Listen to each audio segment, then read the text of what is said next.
Hello Earth, are you receiving? This is Radio Free Astrology.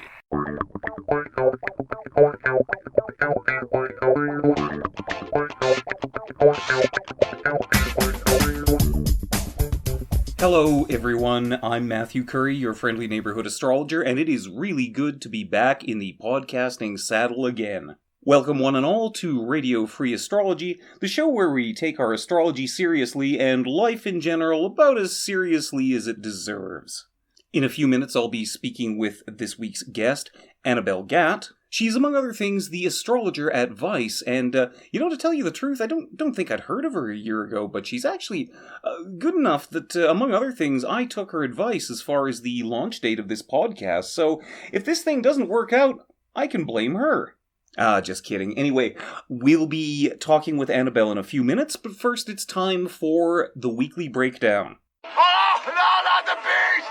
Not the beast! Ah! Open my eyes! My eyes! Ah! No, not that kind of breakdown. I'm talking about the breakdown of the major astrological aspects for the week. Specifically, I'm referring to the week of the 21st to the 27th, 2019.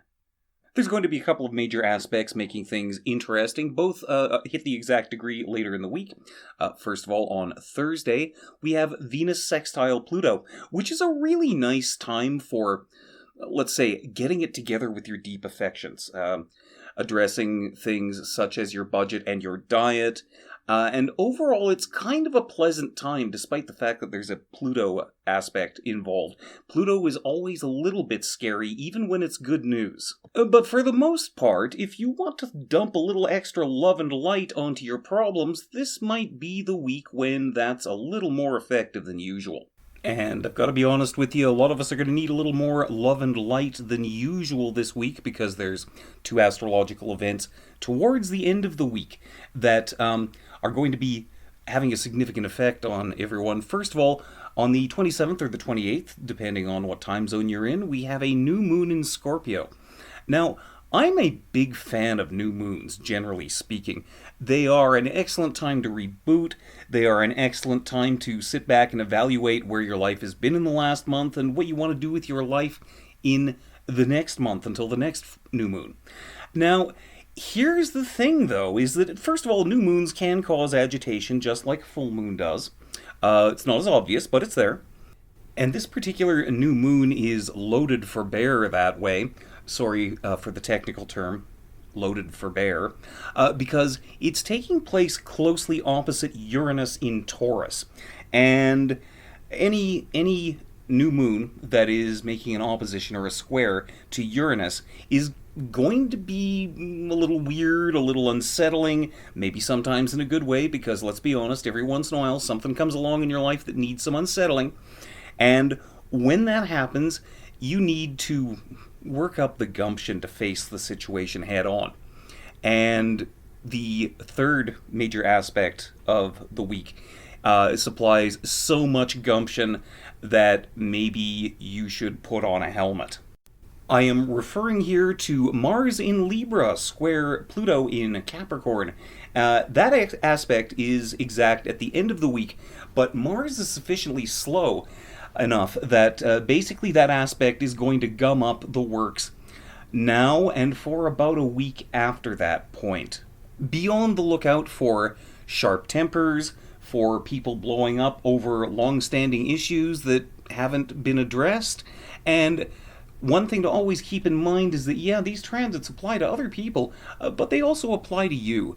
So if there has been anyone or anything that has been an ongoing source of frustration to you, please don't freak out. Don't overdo it. You've got a lot of energy to make for a lot of change this week and next week, but please be careful with yourself and please be careful with others.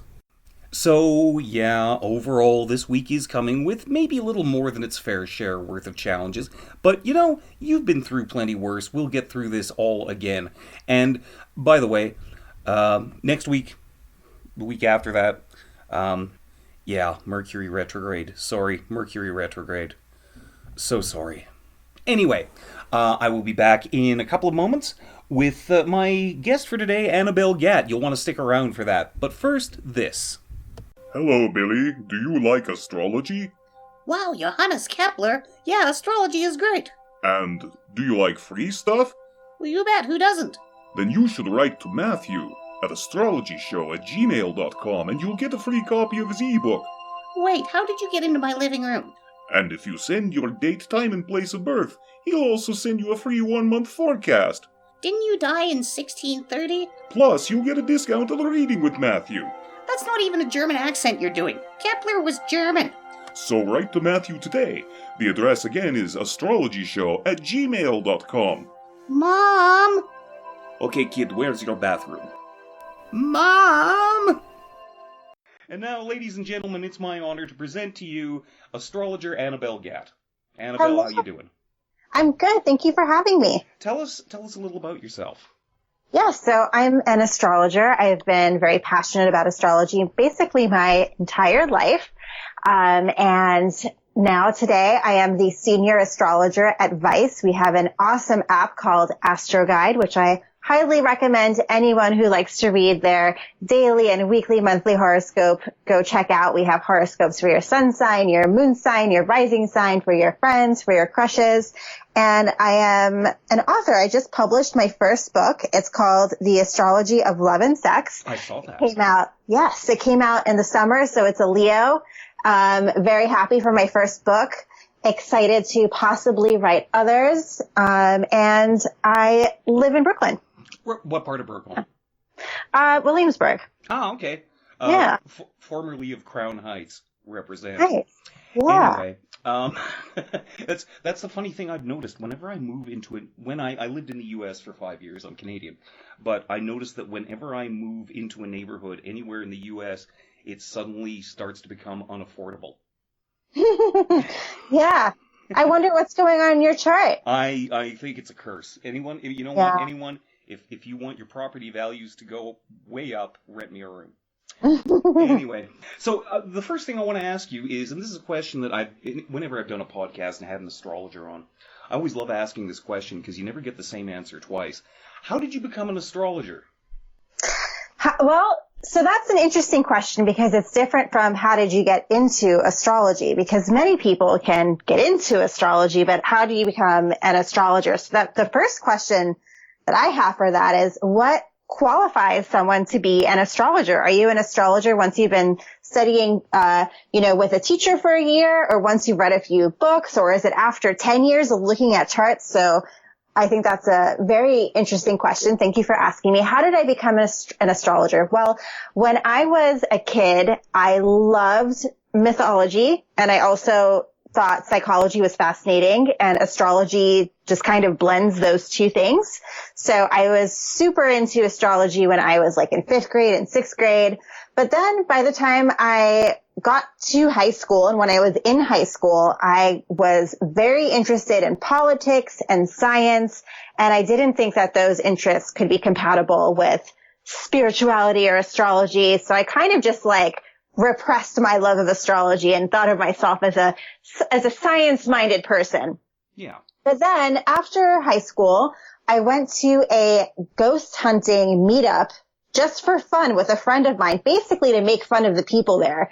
But as I was there, I realized, I love this stuff. I don't want to make fun of them. I want to, be with them hunting ghosts. Yeah. So once that kind of got me to realize my true self, I thought to myself, well, there must be astrology meetups too and astrology circles. So I just began devouring any astrology book I could find. And I didn't really find the perfect astrology circle until I went to East West Bookstore, which is no longer in Manhattan, but back in the day there was this place called East West Bookstore, and Ann Ortley and Mark Walls had a weekly astrology talk that happened once a week on Tuesdays. And when I started going to that, I started seeing wow, people actually do this as a profession. And once I really saw that, and I was intending on becoming an astrologer, but I always sort of saw it as something as one day when I'm old and I can retire, I'll finally be able to write an astrology book, and maybe I'll give a few readings here and there. But I didn't realize that this was something that people did as a real career or a day job until I met other astrologers. Yeah. And once I did, I was like, well, screw it. I don't want to do anything else. This is what I want to do. So I went to that circle every single week and continued my studies and studied with them and a bunch of other awesome astrologers. And going from there to where I am today, it took me a really I thought it was taking me a very long time because I was in my, late teens, early 20s when I started studying astrology. And when you're that young, you expect things to happen at a really quick pace. So looking back on it, I'm like, well, this stuff actually all did kind of come together for me fairly quickly. But at the time, I thought it was taking forever. So it wasn't until I was about, 27 that I was able to quit my normal day job and do astrology full time. And now here I am in my early 30s, and I've written a book, and I am the senior astrologer at this amazing place. And as a post-Saturn return person, I can look back on my 20s and say that actually came together very quickly and seamlessly. And I didn't have the perspective back then when I thought it was taking so long. That and working for Vice, it's a very interesting operation, at least as far as I can tell, looking at it from the outside. Mm-hmm. It covers a lot of ground, and my fervent wish is that the various portions of the website and the HBO series and all that, if they would have like a kind of a week where they trade each other's jobs. Anyway, what I'm saying here is, have you ever considered being flown into North Korea and doing readings there? I want to give a reading to absolutely anybody, and I think that that's part of the reason why anyone becomes passionate about astrology, is because it's sort of this like tool that you can use to talk to absolutely anyone. Take my word for it, don't go to North Korea. If you've got to do readings for North Koreans, do it by Skype. So now this is kind of interesting because I'm looking over your bio, and you're qualified. And I think, in fact, to use a technical term, you're qualified AF. You have a horary practitioner's certificate, and horary is kind of, I know this is a shamelessly outdated and possibly sexist phrase, but are you familiar with the term separating the men from the boys? Oh, totally. Yeah. Congratulations on having nothing but 5-star reviews. Because it's only a matter of time until someone gets on Amazon and says something like, wow, I really like this book and she's great, except the font was too small, so I'm only giving it 2 stars. Yeah. It's going to happen eventually, and that's okay. Yeah, it'll happen. It won't be me. It won't be me. So one thing I want to ask you about, though, is that given all the qualifications, is it fair or accurate that, and believe me, this is all leading to a point somehow, an old gank like me might look at you and refer to you as a millennial. Mm-hmm. And you go ahead, go to Google, type in millennials and astrology, and, they make it sound like astrology is like the new kale or something like that. First of all, how do you feel about that? I'm okay with it. Things will become fads, right? It will happen. And I also really love music, for example.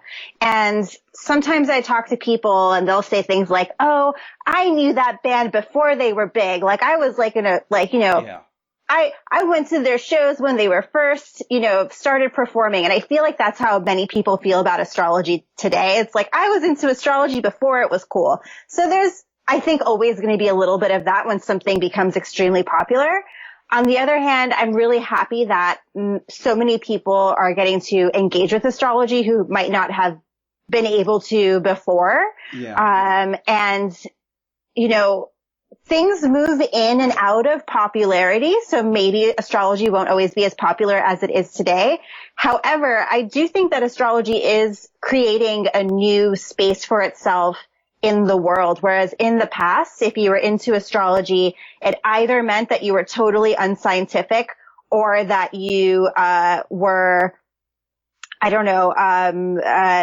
religiously amoral or something. Like those were the only two like things that, a dirty hippie. Yeah. Yes. And now it's sort of creating a new zone where you can be totally into science and also have this hobby, which is sort of like a, spiritual one, but it's not because it's like some kind of, ditzy kind of thing. So like astrology is carving like this new space for itself that didn't really exist before. Mm-hmm. So I think astrology will continue to be more accessible to people, which is really awesome.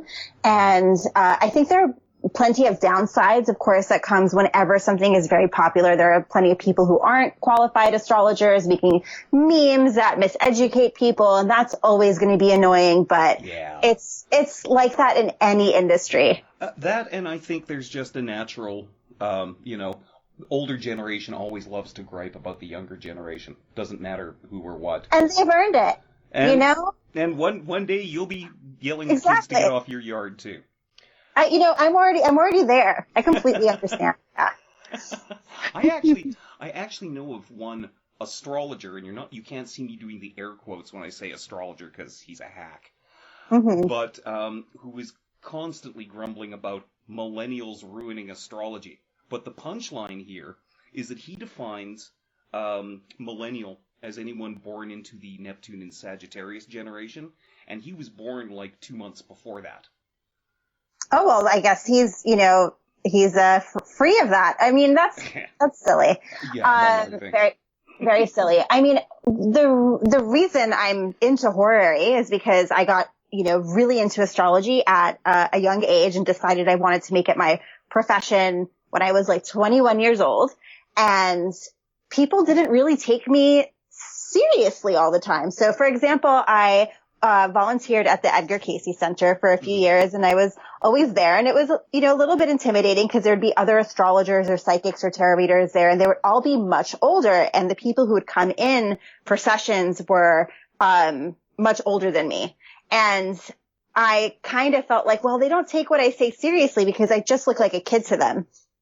And I realized like, oh, well, there's this branch of astrology called horary, which is this very kind of black and white technique where I can point to things and say, this is why I'm saying it. It's not me. It's not my intuition. The chart is saying it.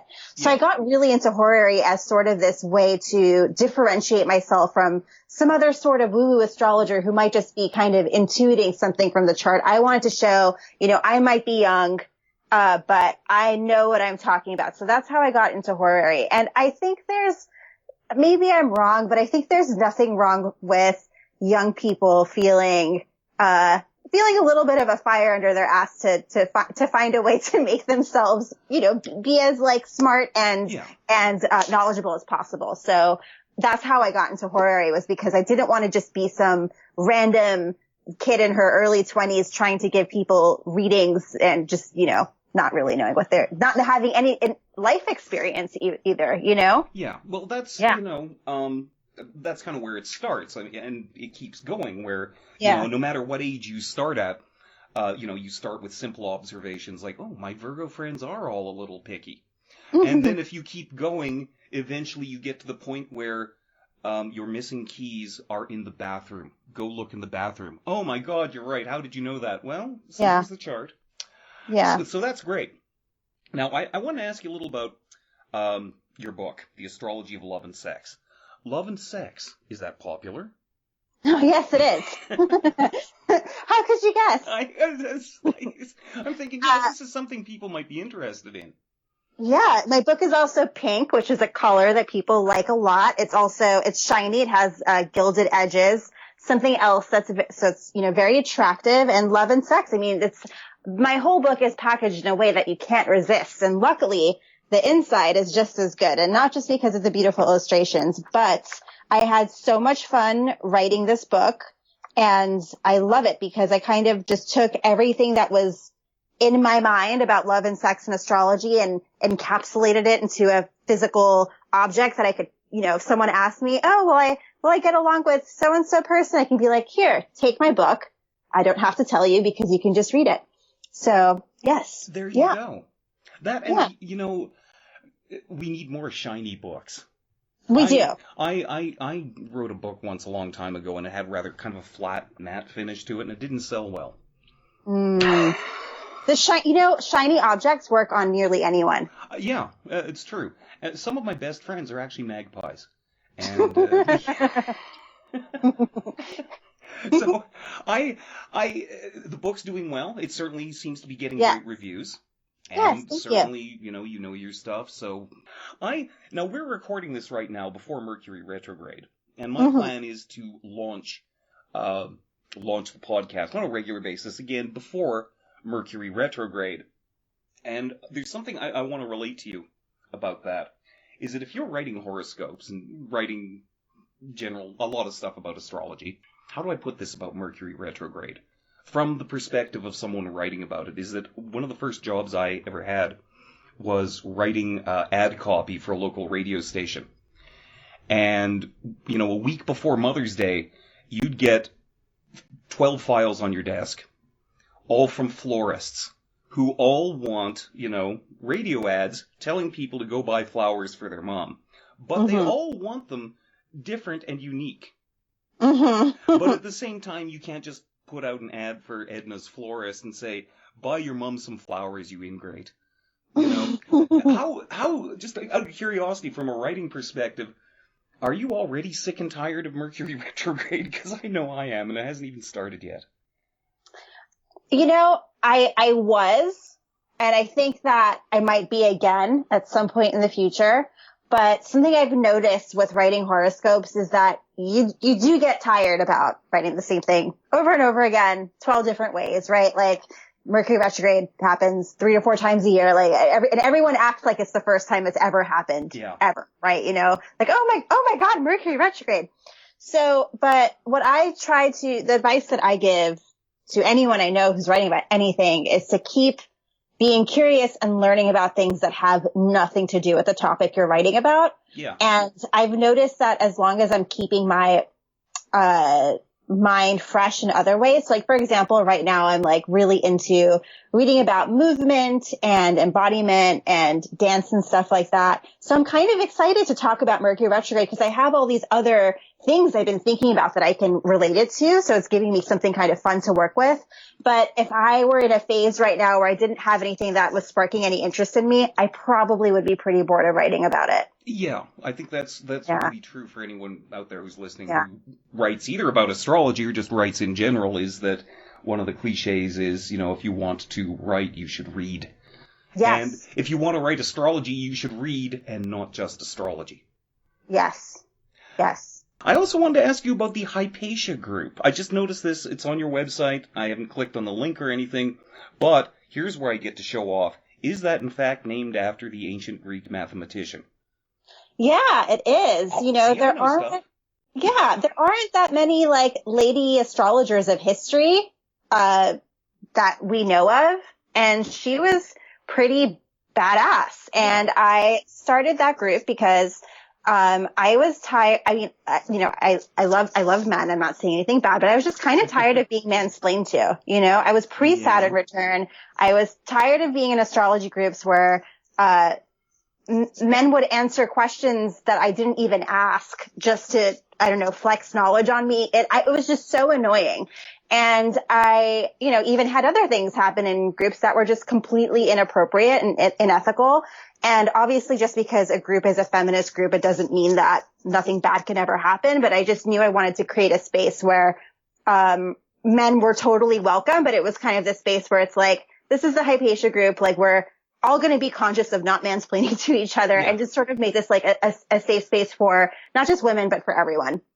Well, and this leads me to one of my favorite questions, is that if you look typically at astrologers by gender, I don't know that there's a 50-50 split between men and women, but there's much closer to a 50-50 split between male and female astrologers than there is among the usual clients.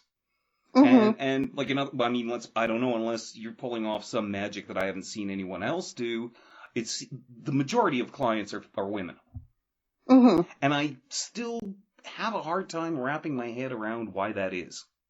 So I might be wrong, And this is just my idea today. I'm not, married to it or anything, but I think that a lot of times when men have even the smallest interest in something, they just decide like, well, I'm an expert in it now. And, they will call themselves astrologers and still probably get readings and sessions from other people, but refer to themselves and or relate to themselves as fellow professionals rather than as just a client. This is not always true. I have lots and lots of men who are clients who don't act that way whatsoever, but I think that might be something that's going on. Yeah, I know many won't act that way, but I hear you. Yeah. Okay. Yeah. So then, just generally, before we go here, any particular thoughts, anything on your mind? You got any axes to grind? What do you want to say to the world that you haven't said in your book or your forecasts? Well, something I have said in my book, but that I just want to continually remind people is that there's no such thing as incompatible sun signs. You really have to look at the whole chart if you want to see if the relationship is going to be a disaster. And even with that, I'm just joking. It's just compatibility. What it really boils down to is maturity, communication skills, whether or not you want to be in a relationship. There are so many things that have to do with chemistry that aren't about whether or not your sun signs align. Yeah. And so the approach that I took with my book is really just to talk about how to best work with the energy of each zodiac sign. And the other thing I want to let people know is that sometimes the squares in synastry can lead to the most passionate lovemaking. So it's sort of like especially as someone who does horary, we can talk a lot about like a good chart and a bad chart. Yeah. But when it comes down to it, a lot of times with interpersonal relationships, it just, the good and bad doesn't exist. It's so nuanced. It so depends on context.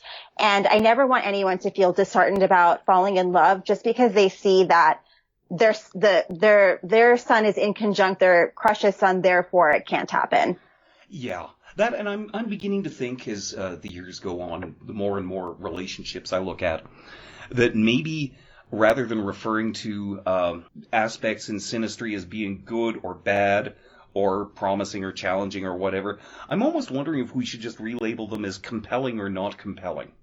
I love that. I think that is so smart. Because, anyone, whether you're an astrologer or not, if you've seen other people's relationships or had a few yourself, you know that sometimes you get a great pairing that just falls apart for no good reason. Yeah. And then you get another relationship where they're on the verge of killing each other and it lasts 30 years. And, so I guess in conclusion, any perfect system can be screwed up by humans. Yes, exactly. I love this idea of compelling and not compelling. I really like that a lot. Because God knows I've had some compelling relationships. Mm-hmm. We're not going to talk about that, though. Not now. Not now. Not ever again, maybe. So, this is, you know what? This is great. We'll tell everyone one more time where we can find you and how we can throw money at you. So, my website is www.annabelgat.com, ANNABELGAT, and you can find me at Instagram, at Annabel Gat, or on Twitter at AnnabelGat_, and you can buy my book at basically any bookstore. You can find links to it on my website. And sometimes I do consultations when my schedule allows for it. I teach classes in Brooklyn. Many of them are free. I'm not having any classes anytime soon because I'm my writing schedule, but when I do teach classes, most of them are free in person and really lots and lots of fun. We have a great community here. And yeah, that's pretty much it. All right. It was great having you on. Thank you so much. It was lovely talking to you. I haven't done a podcast for a while, but I did a lot of podcasting in past, and it always amazed me how whenever you have a new astrologer on, or someone you haven't spoken with before, there's always some kind of new and interesting insight there, and I'd certainly like to thank Annabel for keeping that record rolling. So, here we are at the end of the program. I hope you had a good time. I know I did. Hoping you come back next week. Feel free to bookmark that page. Check out my stuff on astrologeeks.com, at beliefnet.com, and the weekly romance forecast at Astrology.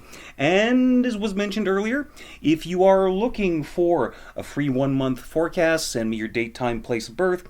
The address is astrologyshow@gmail.com.